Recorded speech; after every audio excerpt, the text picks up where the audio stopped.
Good morning students. हम हमारे भारतीय दर्शन के पेपर में चारवाक दर्शन पढ़ रहे थे। चारवाक दर्शन में कल हम प्रमाण विज्ञान क्या होता है, प्रमाण मीमांसा क्या होती है, वहाँ तक पहुँचे थे। आज हम इस पर बात करेंगे कि चारवाक कौन कौन से प्रमाण स्वीकार करता है। तो हम ये बात कर रहे थे कि जो अलग अलग भारतीय दर्शन के स्कूल्स हैं वो अलग अलग प्रमाणों की संख्या स्वीकार करते हैं। ये बात हमने कल की थी। तो आज हम चारवाक की बात करेंगे कि चारवाक कौन से प्रमाण मानता है। हमने कल क्लास में डिस्कस किया था कि प्रमाण का मतलब क्या होता है। प्रमाण का मतलब होता है ज्ञान का साधन, मतलब जिसके माध्यम से, जिस साधन के माध्यम से हमें ज्ञान होता है वो प्रमाण कहलाता है। चारवाक एक ही प्रमाण को स्वीकार करता है, वो है प्रत्यक्ष। चारवाक तो एक ही प्रमाण को स्वीकार करता है, लेकिन जो अन्य दर्शन हैं जैसे न्याय है, वेदांत है, वैशेषिक है, जैन है, बौद्ध है, बाकी भी वो एक से ज़्यादा प्रमाण को स्वीकार करते हैं। तो चारवाक की प्रमाण मीमांसा को हम दो भागों में बांट सकते हैं। एक, वो जिस प्रमाण का समर्थन करता है वो उसकी पुष्टि में तर्क देगा। दूसरे, जिस प्रमाण को वो नहीं मानता, जिन ज्ञान के साधनों को चारवाक स्वीकार नहीं करता, उसका वो विरोध करेगा। तो हम अपनी चारवाक के प्रमाण मीमांसा को हम दो भागों में बांट लेते हैं। एक, जहाँ वो प्रत्यक्ष के बारे में बात करेगा। दूसरा, जहाँ वो जिन ज्ञान के साधनों को महत्वपूर्ण मानता है, मतलब जिन्हें अधिकतर भारतीय दार्शनिक संप्रदाय स्वीकार करते हैं, उसका विरोध करेगा। ठीक है, तो पहले हम बात करते हैं उस प्रमाण की जिसे चारवाक स्वीकार करता है। तो चारवाक प्रत्यक्ष को स्वीकार करता है। चारवाक ही एकमात्र ऐसा दर्शन है जो एकमात्र प्रमाण को स्वीकार करता है, वो है प्रत्यक्ष। अब प्रत्यक्ष का मतलब क्या होता है? देखिए, प्रत्यक्ष दो शब्दों से मिलकर बना है, प्रति और अक्ष। तो एक तरीके से जो आंखों के सामने हो, लेकिन सिर्फ इतना सा कह देना कि जो आंखों के सामने हो वो ही प्रत्यक्ष हो, तो एक तरीके से ये प्रत्यक्ष का बहुत ही संकीर्ण अर्थ हो जाएगा। और जबकि हमारे सिर्फ एक ही इंद्रिय नहीं है, 5 तरीके की ज्ञान इंद्रिय हमारे यहाँ मानी गई हैं। आँख है, कान है, नाक है, जीभ है, त्वचा है। इन 5 इंद्रियों से हमें जिन जिन विषयों का ज्ञान होगा उन सभी को हम प्रत्यक्ष में शामिल करते हैं। जैसे आँख से हमें रूप का ज्ञान होता है, ठीक है, कान से हमें शब्द का ज्ञान होता है, जीभा से हमें स्वाद का ज्ञान होता है, नाक से हमें गंध का ज्ञान होता है और त्वचा से हमें स्पर्श का ज्ञान होता है। तो इस तरीके से हमारे प्रत्यक्ष का दायरा बढ़ गया। इसे कह सकते हैं एक तरीके से ये प्रत्यक्ष का एक विस्तृत अर्थ है। ठीक है, तो 5 ज्ञानेंद्रियों से हमको जो ज्ञान होता है उसे हम प्रत्यक्ष कह सकते हैं। ठीक है, अब प्रत्यक्ष में ये तो हवा के किन किन इंद्रियों से हमें प्रत्यक्ष हो सकता है और विस्तृत और संकीर्ण दोनों अर्थों में हमने जान लिया। अब हमें ये जानना है कि प्रत्यक्ष के आवश्यक अंग कौन से होते हैं, कब हमें प्रत्यक्ष होता है। तो एक तरीके से हम कह सकते हैं कि प्रत्यक्ष के अंगों की अगर हम बात करें तो वो 3 होंगे, मतलब इन 3 का रहना ज़रूरी होगा, तभी हम कह सकते हैं कि प्रत्यक्ष हमको हुआ। तो वो 3 चीज़ें कौन सी हैं? एक है इंद्रिय, एक है पदार्थ और एक है सन्निकर्ष। तो जैसे मैंने 5 इंद्रियों की पहले बात की, इंद्रिय का रहना बहुत ज़रूरी है। इंद्रिय नहीं होगी तो किसके द्वारा हम ज्ञान प्राप्त करेंगे? तो 5 ज्ञान इंद्रियाँ हैं हमारी। ठीक है, इसके अलावा एक पदार्थ भी होना चाहिए कि मान लीजिए ये चौक है, मुझे इसका ज्ञान होने के लिए ज़रूरी है, सिर्फ इंद्रिय ही हो, सामने विषय नहीं हो, तो हमें किसी वस्तु का ज्ञान नहीं हो सकता। मतलब ज्ञान करने के लिए आपको हमेशा ज्ञेय वस्तु की ज़रूरत होगी, किसी ना किसी चीज़ की हमको ज़रूरत होगी। तो हमें पदार्थ की ज़रूरत होती है। वो पदार्थ कोई भी हो सकता है, ज़रूरी नहीं है वो बाह्य जगत का ही पदार्थ हो। हमें सिर्फ बाह्य प्रत्यक्ष ही नहीं होते, हमें आंतरिक प्रत्यक्ष भी होते हैं। जैसे हमें अपने क्रोध का पता चलता है, हमें अपनी ईर्ष्या का पता चलता है, हमें अपने भीतर के सुख का पता चलता है, हमें अपने भीतर के दुख का पता चलता है। तो हमें अपने आंतरिक संवेगों का भी ज्ञान होता है। ठीक है, तो हम ये कह सकते हैं कि पदार्थ का होना ज़रूरी है, वो बाह्य भी हो सकता है और हमारे आंतरिक संवेग भी हो सकते हैं। ठीक है, उसके बाद बहुत इंपॉर्टेंट चीज़ है सन्निकर्ष। सिर्फ इंद्रिय हो और पदार्थ हो तो हम ये नहीं कह सकते कि प्रत्यक्ष हुआ। दोनों का सन्निकर्ष, मतलब दोनों का संपर्क होना भी ज़रूरी है, तभी हम कहेंगे कि किसी वस्तु का हमें प्रत्यक्ष हुआ, किसी वस्तु का हमको ज्ञान हुआ। वरना इस दुनिया में इतनी सारी वस्तुएं हैं और हमारे पास अपनी इंद्रियां हैं, तो हम कह तो नहीं सकते उन सब का हमें ज्ञान हुआ। उन सब का ज्ञान होने के लिए, उन सब का प्रत्यक्ष होने के लिए ये ज़रूरी है हमारे लिए कि हम इंद्रिय और वस्तु का सन्निकर्ष हो, उनका संपर्क हो। ये तीनों चीज़ें प्रत्यक्ष में बहुत ज़रूरी हैं। इन तीनों के होने पर ही हमें प्रत्यक्ष होगा। ठीक है। अब जब प्रत्यक्ष इतना स्पष्ट ज्ञान देता है, प्रत्यक्ष इतना निश्चित ज्ञान देता है, इसीलिए चार्वाक प्रत्यक्ष के दायरे में आने वाली हर चीज़ को स्वीकार कर लेगा। जगत प्रत्यक्ष के दायरे में आता है, वो उसे स्वीकार करता है। देह प्रत्यक्ष के दायरे में आती है, वो इसे स्वीकार करता है। अन्य मनुष्य प्रकृति प्रत्यक्ष के दायरे में आती है तो चार्वाक उसको भी स्वीकार करता है। हम आगे जाके तत्व मीमांसा में देखेंगे कि वो कौन सी चीज़ें हैं, वो कौन से तत्व हैं जिनको चार्वाक स्वीकार नहीं करता। ठीक है। अब चूंकि मैंने बताया था कि इसकी प्रमाण मीमांसा को हम दो भागों में बांटेंगे, एक जहाँ ये समर्थन करता है, दूसरा जहाँ जिस चीज़ का ये निषेध करता है। जैसे अनुमान प्रत्यक्ष के बाद दूसरा सबसे महत्वपूर्ण प्रमाण है संपूर्ण भारतीय दर्शन में, कि जिसके माध्यम से हमको ज्ञान होता है। एक तरीके से हम कह सकते हैं कि हमारे ज्ञान का 50% हिस्सा अनुमान से ही हमको प्राप्त होता है। तो एक तरीके से हम ये भी कह सकते हैं कि हमारे ज्ञान का लगभग 50% हिस्सा ऐसा है जो निश्चित नहीं है। तो पहले हम जानने की कोशिश करते हैं कि अनुमान होता क्या है। अनुमान दो शब्दों से मिलकर बना है, अनु और मान। ठीक है। अनु का मतलब होता है बाद में, मान का मतलब होता है ज्ञान। तो ऐसा ज्ञान जो बाद में हो। अब सवाल होता है किसके बाद में हो, तो अनुमान हमेशा प्रत्यक्ष के बाद में होता है। हमें किसी चीज़ का प्रत्यक्ष होगा पहले, उसके बाद हम कल्पना करेंगे। ठीक है। और कि हमें ये ज्ञान हुआ। जैसे एक बहुत सिंपल सा एग्जाम्पल और वेल नोन एग्जाम्पल है फिलॉसफी में, कि हम पहाड़ पर धुआं देखते हैं और आग का अनुमान करते हैं कि वहाँ धुआं है तो इसका मतलब वहाँ पर क्या होगी, आग होगी। हमने प्रत्यक्ष किसका किया, हमने प्रत्यक्ष किया धुएं का। और ज्ञान किसका प्राप्त कर रहे हैं, अनुमान आग का। तो इसका मतलब है अनुमान हमें बाद का ज्ञान देता है। तो अनुमान एक तरीके से अप्रत्यक्ष ज्ञान हुआ। ठीक है। हमें प्रत्यक्ष में आग नहीं दिखाई दे रही है, आग से जुड़ी हुई कोई चीज़ दिखाई दे रही है, उसके आधार पर हम कह रहे हैं कि वहाँ पर आग होगी। ठीक है। तो एक तरीके से हम ये कह सकते हैं कि अनुमान से हमें अप्रत्यक्ष ज्ञान होता है। अनुमान से हमें जो ज्ञान होता है उसमें इतनी निश्चितता नहीं होती जितनी प्रत्यक्ष में होगी। ठीक है। इसके अलावा अनुमान में हमें जो ज्ञान प्राप्त होता है वो इतना संदेह रहित नहीं होता जितना प्रत्यक्ष होता है। क्लियर। अब चूंकि अनुमान का खंडन चार्वाक कर रहा है तो हमारे लिए ये ज़रूरी हो जाता है कि किस तरीके से उसने इसका खंडन किया। तो देखिए, दो तीन मोटी मोटी बातें हैं अनुमान प्रमाण के बारे में जिसको बोलकर चार्वाक ने इसका खंडन किया। सबसे पहली बात तो चार्वाक ये कहता है कि अनुमान होता क्या है। देखिए, अनुमान जैसे मैंने बताया अप्रत्यक्ष ज्ञान होता है, प्रत्यक्ष पर आधारित होता है। लेकिन बहुत ही एक तरीके से तार्किक शब्दों में कहे तो हम ये कह सकते हैं कि अनुमान अपनी सत्यता के लिए व्याप्ति पर निर्भर करता है। तो एक नया शब्द यहाँ पर आ गया, व्याप्ति। अब हमारे सामने सवाल यह है कि व्याप्ति क्या होता है।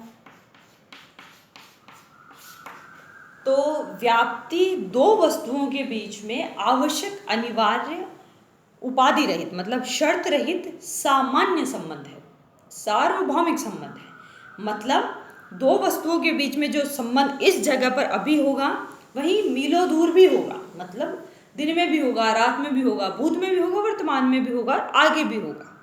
ठीक है। जैसे 2 और 2 4 यहाँ होते हैं, अमेरिका में भी 2 और 2 4 होंगे, चीन में भी 2 और 2 4 होंगे। ठीक है। समझ आ रहा है सबको। तो दो वस्तुओं के बीच में ऐसा संबंध व्याप्ति रहित व्याप्ति वाला संबंध होता है। क्लियर। अब अनुमान का प्राण कहा जाता है व्याप्ति को। मतलब अनुमान अपनी वास्तविकता के लिए, अनुमान अपनी सत्यता असत्यता के लिए किस पर निर्भर करता है, व्याप्ति पर। तो मतलब व्याप्ति अगर सत्य है तो अनुमान सत्य हो गया, व्याप्ति अगर असत्य है तो अनुमान असत्य हो गया। तो चार्वाक के लिए आसान हो गया कि वो व्याप्ति का खंडन कर दे। अगर वो व्याप्ति को असत्य, अवास्तविक सिद्ध कर देता है तो एक तरीके से उसने अनुमान को अवास्तविक सिद्ध कर दिया। तो अब उसने सवाल ये कि उसने व्याप्ति को कैसे अवैध, अवास्तविक, असत्य सिद्ध किया। तो देखिए, चार्वाक ये बात पूछता है कि व्याप्ति का ज्ञान हमें होगा किस तरह। व्याप्ति का ज्ञान हमको 3 तरीके से हो सकता है। या तो व्याप्ति का ज्ञान हमको प्रत्यक्ष से होगा, ठीक है, लेकिन चूंकि शामिल है कि व्याप्ति का ज्ञान सार्वभौमिक ज्ञान है, जो पहले भी था आज भी है, हर जगह होगा। तो चार्वाक ये कहता है कि हमारा जो प्रत्यक्ष का ज्ञान है वो तो सीमित होता है, एक देश काल परिस्थिति सापेक्ष होता है, मतलब अभी मैं यहाँ हूँ तो यहाँ आसपास की चीज़ों को ही मैं देख सकती हूँ, तो मेरे प्रत्यक्ष का दायरा वहीं तक सीमित है, इसके आगे की चीज़ों को मैं नहीं जान सकती। भूत में हमेशा ऐसा होता रहा था, आगे हमेशा ऐसा होगा ये मैं नहीं कह सकती। तो वो ये कहता है कि एक छोटे से दायरे में आपने जिन चीज़ों का प्रत्यक्ष किया उसके आधार पर किस तरह आप एक सार्वभौमिक सामान्य संबंध की स्थापना कर सकते हैं और ये कह सकते हैं कि वो चीज़ हमेशा सत्य होगी। ये दावा साइंस भी नहीं करता, इवन साइंस भी कुछ समय के लिए कहता है कि हमने कुछ प्रयोगों के आधार पर इस बात को सत्य सिद्ध कर दिया। अगर आगे आकर कोई व्यक्ति या कोई वैज्ञानिक दूसरे प्रमाण ले आता है तो हमारी बात क्या हो जाएगी, असत्य सिद्ध हो जाएगी। ठीक है, मान लिया। तो अब इसी बात को वो कहता है कि व्याप्ति का पता फिर हमको प्रत्यक्ष से नहीं चल सकता। जैसे आप ये कहते हो कि धुआं देखकर हमें आग का ज्ञान हुआ, ये हमने कहाँ कहाँ देखा होगा। ये मान लीजिए हमने पहाड़ में देखा, हमने रसोई घर में देखा, या 2-3 जगह हमने और देखा। सिर्फ इन सीमित जो 1-2 दृश्य हैं इसके आधार पर हम एक ऐसे संबंध की स्थापना करके दावा कर रहे हैं कि अनुमान सही होगा, व्याप्ति सही होगी।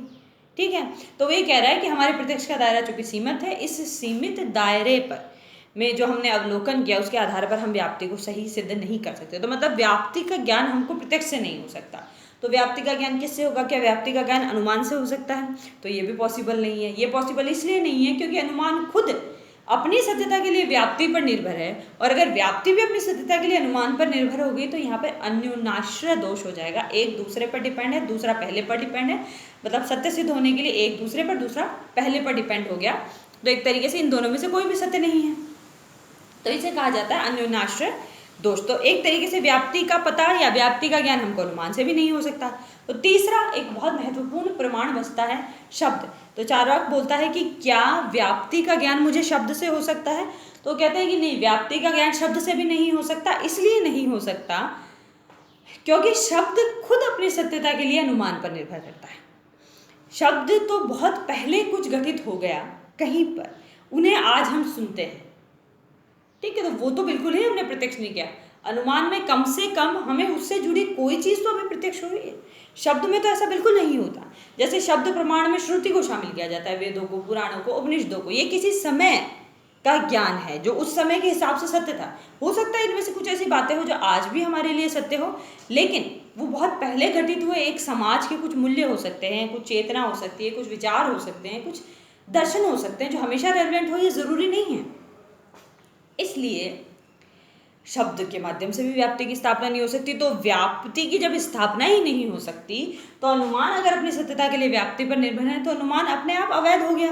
तो चार्वाक कह रहा है कि अनुमान सही प्रमाण नहीं है। इसके अलावा एक बात और कहता है कि हमें अनुमान से हमें जितना भी ज्ञान प्राप्त होता है वो सही नहीं निकलता। हम कितने अनुमान लगाते हैं। मान लीजिए आसमान में हमने बादल देखा और हमें लगा कि अभी बरसात होगी, लेकिन ज़रूरी नहीं है बरसात हो। ठीक है, और भी बहुत सारे अनुमान हम करते हैं। मान लीजिए हम शुरुआत के 1-2 महीने में अच्छी पढ़ाई करते हैं और हम सोचते हैं कि हम बहुत अच्छा रिजल्ट ले आएंगे। ये हम अनुमान करते हैं कि हम अगर इसी तरह पढ़ते रहे तो हम बहुत अच्छा रिजल्ट ले आएंगे, और हम उसे कंटिन्यू नहीं कर पाते, तो ये हमारा अनुमान गलत साबित हो जाएगा। या आप ऐसा देखते हैं किसी स्टूडेंट को कि हमने उसे लाइब्रेरी में 2-3 घंटे पढ़ते हुए देखा, तो आपके मन में बैठ जाएगा कि ये बहुत अच्छा रिजल्ट लेके आएगा, लेकिन बाद में डिसकंटिन्यू हो सकता है वो वहाँ पढ़ ना रहा हो या कुछ भी कर रहा हो, तो आपका अनुमान गलत निकल सकता है। तो ऐसे बहुत सारे अनुमान हमारे होते हैं। इवन मैं कह सकती हूँ 100 अनुमान कर रहे हैं तो उसमें से 60 अनुमान हमारे गलत हो सकते हैं। तो अनुमान से हमें ज्ञान तो होता है, लेकिन उस ज्ञान के बारे में हम ये दावा नहीं कर सकते कि वो एकदम सत्य ज्ञान होगा। ठीक है, तो इस तरीके से कुल मिलाकर अनुमान वो प्रमाण नहीं है जिससे हमें सही ज्ञान प्राप्त हो। तो चार्वाक इस तरीके से अनुमान का खंडन कर देता है। अब एक और प्रमाण है जो बहुत महत्वपूर्ण है, जिसे अधिकतर दार्शनिक स्वीकार करते हैं। तो चार्वाक को ये भी लगता है कि मुझे शब्द प्रमाण की अवैधता को भी सत्य सिद्ध करना चाहिए, ताकि जो मेरी प्रमाण मीमांसा है वो और ज़्यादा प्रमाणिक हो सके। तो अब शब्द क्या होता है, सबसे पहले हम जानने की कोशिश करेंगे शब्द प्रमाण क्या होता है। देखिए, शब्द प्रमाण की परिभाषा में ये कहा जाता है कि आप्त पुरुष के कथन जो हैं वो शब्द प्रमाण कहे जाते हैं। अब आप्त पुरुष क्या होता है? किसी भी विश्वसनीय व्यक्ति को हम आप्त पुरुष कह सकते हैं। अब मसला ये है कि किसे विश्वसनीय माने। ठीक है, तो विश्वसनीय फिर उसे कहा जाता है कि जिसके कर्मों में, जिसके विचारों में, जिसकी भाषा में, जिसके व्यवहार में एक रूपता हो, जो सत्य के मार्ग पर चलता हो, जो सत्य का दर्शन करता हो, जो सत्य बोलता हो, वो एक तरीके से विश्वसनीय व्यक्ति होगा। अब चारवाक यहाँ सवाल उठाता है कि ऐसे व्यक्ति का मिलना पहली बात तो मुश्किल है। हम जगत में जितने भी व्यक्ति देखते हैं सब में कुछ ना कुछ दोष होते हैं, असत्य का सहारा सभी व्यक्ति कभी ना कभी लेते हैं। तो पहली बात तो ऐसे आप्त पुरुष का मिलना ही मुश्किल है जिसकी कहीं भी हर बात को हम स्वीकार कर लें। फिर भी हमारे जीवन में हमें ऐसे कुछ व्यक्ति मिल जाते हैं जो औरों के मुकाबले ज़्यादा सत्य के मार्ग पर चलते हैं या औरों के मुकाबले ज़्यादा विश्वसनीय होते हैं। फिर भी उनके दिखाए हुए मार्ग पर चलकर भी हमें हमेशा जल्दी सफलता नहीं मिलती। ठीक है, इतिहास में भी बहुत सारे महापुरुष ऐसे हुए जिन्होंने कोई कार्य प्रारंभ तो किया लेकिन उस तरीके से सफलता नहीं प्राप्त कर पाए, और उनके विचारों पर लोग चले लेकिन उन्हें उतनी सफलता नहीं मिल पाई। उन्हें परिस्थितियों के अनुसार अपनी चीज़ों में बदलाव करना पड़ा। ठीक है, तो शब्द प्रमाण के बारे में मोटी मोटी बात है, आप्त पुरुष का मिलना मुश्किल है। और अगर किसी को आप्त पुरुष मान भी लें तो उसकी सारी बातों को मानकर अगर हम चले तो हमें अपने कार्य में सफलता नहीं मिलेगी। ठीक है, इसके अलावा शब्द प्रमाण के बारे में ये भी चारवाक कहता है कि जो शब्द प्रमाण होता है वो एक तरीके से वेद है, पुराण है, उपनिषद है, श्रुति है। तो वो कहता है कि वेदों को सत्य मानना चारवाक के लोकायतों के लिए बहुत मुश्किल है, क्योंकि उन्हें ऐसा लगता है कि वेदों में ऐसी बहुत सारी बातें हैं जो एक दूसरे से विरोधी हैं, जो एक दूसरे को काटती हैं, या वेद कुछ ऐसे लोगों ने रचा है जिन्होंने इसे अपनी आजीविका के लिए रचा है, तो वो उनके लिए सत्य हो सकता है, संपूर्ण जगत के लिए वो सत्य नहीं हो सकता। और वेद में ऐसी बहुत सारी बातें हैं, जैसे हिंसा का समर्थन किया गया है बहुत सारी जगह।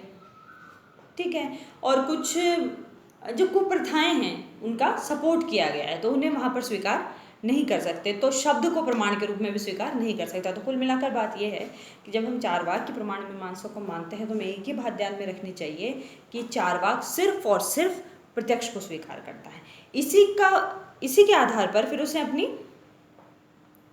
तत्व मीमांसा भी दी है और उसकी नीति मीमांसा भी दी है। तो इसकी तत्व मीमांसा पर या सत्ता मीमांसा पर कल हम बात करें। Thank you.